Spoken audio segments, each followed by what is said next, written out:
د قوم نه مشواڼی یم او خپل نوم مې چې دی نو عبدالقیوم دی او د پلار نوم مې افضل ملک دی او د قوم نه مشواڼی یم د ترنګال کوسل او دا اقرار ما وکړ چې ما په جمعه د مسلم بیګ څخه اعلان وکړ پول اعلان مې وکړ او زه خپل ملګري خپل کسان هر څونه چې وي نو دا به زه د مسلم بیګ څخه شاملوم او لکه مطلب ما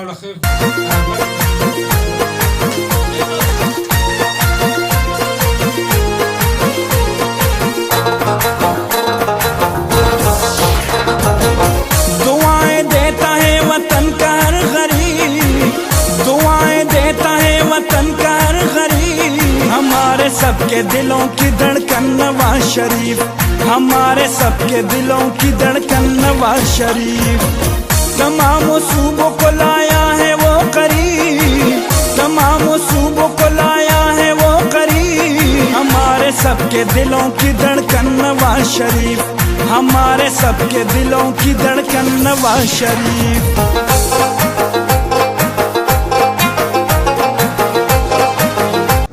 زما پلار چې کوم دی یو 900 کالو سړی و هغه ټول عمر په سیاستو کې تېر کړی و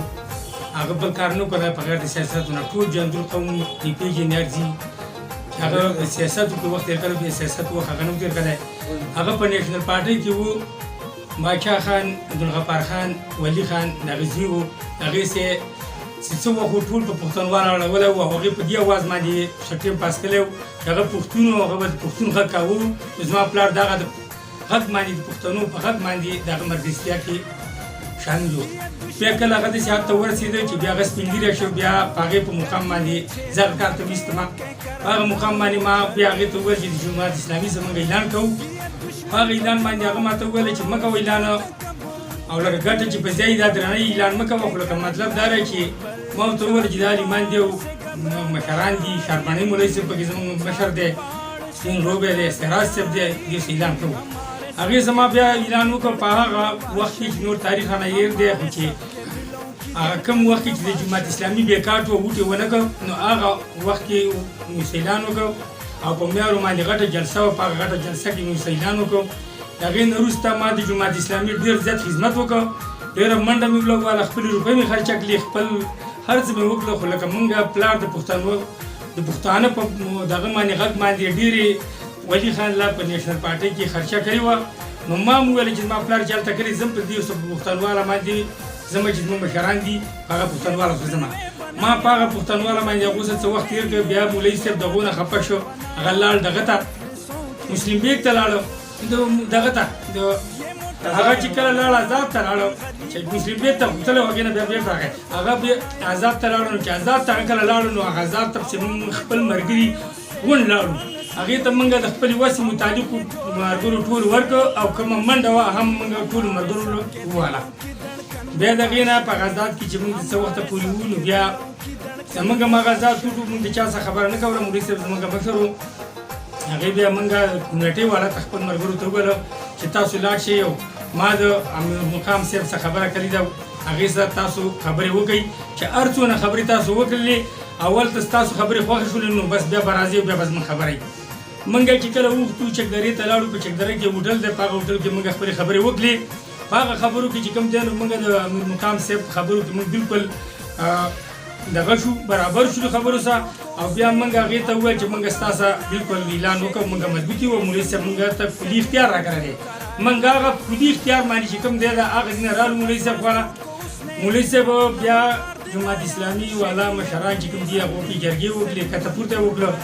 بیا نور ملګري چې کوم دی نو هغه زموږ نه بېرته په هغه وخت کې په هغه اعلان کې لاړو ما د مولوي صاحب صاحب بیا هم د مشرۍ لحاظ وکړ په مشرۍ په وجه باندې د مولوي صاحب څه زه لاړم هم د دې وخته پورې بیا هم ما د هغو سره په عزت شکل سره د هغو په مشرۍ په هغو په عزت باندې څه زه وچلېدم خو په نن مقام کې چې ما بیا پانګ وکړ نو د مولوي صاحب سره په لاس کې هېڅ خبره پاتې نه شوه نو ما دا خبره وکړه چې مولوي صاحب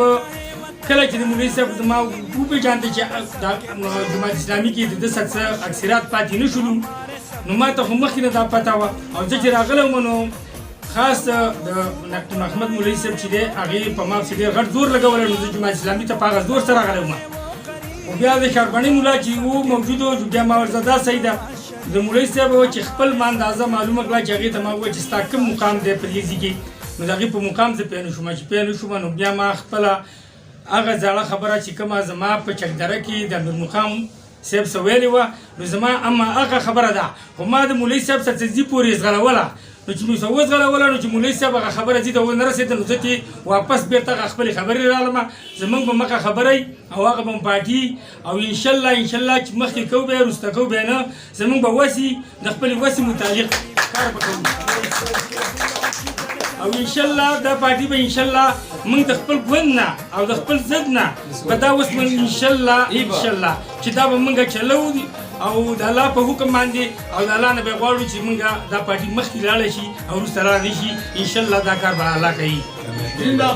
اوس هم مشر دی بیا هم مشر دی د قومي لول باندې زموږ عالم دی زموږ مشر دی د هغه به موږ هر یو عزت کوو خو پارټي به د هغه خپله وي زموږ په خپله وي الشیطان الرجیم بسم الله الرحمن الرحیم زمان مستخیل بھائی زه ستاسو ډېر شکریا ده کوم چې بھائی تاسو موږ ټیم راکړو او زموږ د میلمنو ته هرکلی ووایو نو زه د قیوم مرک ډېره زیاته شکریا ده کوم چې کومه وعده دوی زموږ سره کړې وه هلته او په هغه وعده دوی زموږ سره ډېر راغې په دې زما او د لیډر صاحب هغه ما ته په دې باندې ډېرې خبرې کړې وې خو به هر حال الله شکر ادا کوم زه د ډېر زیات شکر ادا کوم د الله چې بھائی هغه کوم کسان یو کس دین پکې کامیاب او هغه د خپلو ملګرو سره چې څومره د هغه سره خپل خاندان دی د هغه ملګري دي د هغه په کلي کې علاقې خلک دی هغه د خپلو ټولو ملګرو سره نن زموږ په پاکستان مسلم لیگ نون کې د شمولیت اعلان وکړو او انشاءالله ډېر کسانو سره زموږ نور هم خبرې اترې شروع دي ډېر ژر به تاسو خبر شئ چې جندول د مسلم لیگ نون چې کوم دی یو ګډوډ کېږي اعوذ بالله من الشیطان الرجیم بسم الله الرحمن الرحیم زه ستاسو د میډیا والا او د کوم کسان چې په دې لیګ کې ناست دي زموږ د پارټۍ مشران قبیلان زه د ټولو شکریا ادا کوم او د هغې نه وروسته قیوم حاجي صاحب د غونډ ته زه د تل نه کالی وم چې ده زموږ څخه خپله وعده سرته ورسوله او د امیرمقام صاحب څخه چې موږ په چکدره کې کوم لاس ورکړی و دې کسانو هغه زموږ نه دا نیمګړی و هغه نیمګړتیا زموږ الله پوره کړه او په دې باندې زه ډېر فخر کوم چې دا د زموږ سره د خپله قافله یو ځای کړه او په پاکستان مسلم لیګ کې زموږ سره دغه وکړه او شمولیت وکړو انشاءالله او پاکستان مسلم لیګ به ډېر دلته په جندول کې ډېر مخکې لاړ شي د دې کسانو په وجه باندې او دا به انشاءالله د پاکستان نه انشاءالله او دا به زموږ د جندول د پاکستان یو غړی د مسلم لیګ یو غړی سازیږي انشاءالله او د جندول ځکه چې داسې کار کسان موږ را روان دي او راځي انشاءالله او دا پارټي د چا نه پټه نه ده د پاکستان مسلم لیګ دا ټولو دنیا ته معلومه ده دا داسې پارټي ده د الله فضل دی چې دا صحیح پارټي ده په دې کې هغه خلک دی چې هغه عزتمن خلک دی او زه قیوم حاجي صاحب ته چې کوم دی نو په دې مبارکباد ورکوم او امیرمقام صاحب ته دا مبارکباد ورکوم چې زموږ هغه کومه وعده موږ هغه الله پاک سر ته ورسوله او قیوم حاجي صاحب به موږ مشري د درنګال د کونسل او د درنګال د کونسل به انشاءالله او دا صدارت هم د دی او دا به زموږ مشري د قابل او موږ به ورپسې یو ځکه چې زموږ سره داسې درانه خلک په دې وخت کې راځي نو موږ د دې موږ شکریا ادا کوو او موږ به وروسته دا کوم خلک چې موږ راځي دا به زموږ مخکې